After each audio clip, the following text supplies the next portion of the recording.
మహారాజు భోజుడు దారానగరంలో ఒకరోజు పొలంలోకి వెళ్ళినప్పుడు అక్కడ ఒక అద్భుతమైన దృశ్యం కనిపించింది. భూమిలో పాతిపడిన ఒక మహాసింహాసనం బయటపడింది. ఆ సింహాసనానికి చేరడానికి 32 బంగారు మెట్లు ఉన్నాయి. ప్రతి మెట్టుపై ఒక సలభంజికా శిల్పం, అందమైన మహిళా విగ్రహం నిలబడి ఉంది. భోజుడు ఆశ్చర్యంతో ముందుకు అడుగు వేశాడు.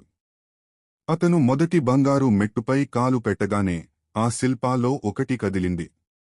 ఆమె పేరు ప్రతిమ. ఆమె కళ్ళు తెరిచి గంటల మోగినట్లు మధురమైన స్వరంతో మాట్లాడింది.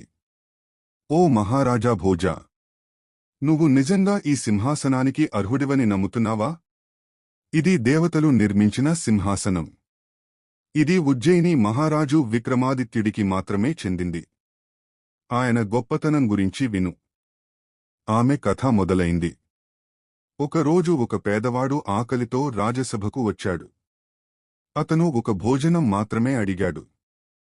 కాని విక్రమాదిత్యుడు అతని కళ్లలో దాగిన బాధను చూశాడు. అతను వెంటనే ఆ పేదవాడికి భోజనం పెట్టడమే కాదు, స్వయంగా 3 రోజులు అతని ఇంటిని పునర్నిర్మించాడు. అతని అప్పులన్నీ రాజ ఖజానా నుండి తీర్చాడు.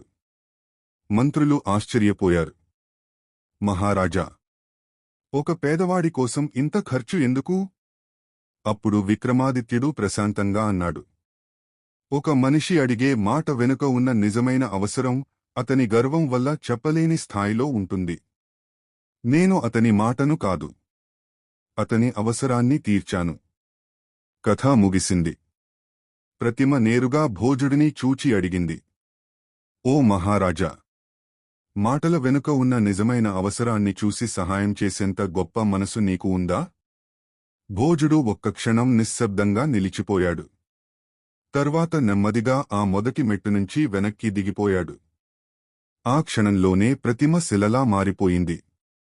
పాఠం: ఒక నిజమైన దాత అడిగిన మాటను మాత్రమే కాదు, ఆ మాట వెనుక ఉన్న అవసరాన్ని కూడా గుర్తిస్తాడు.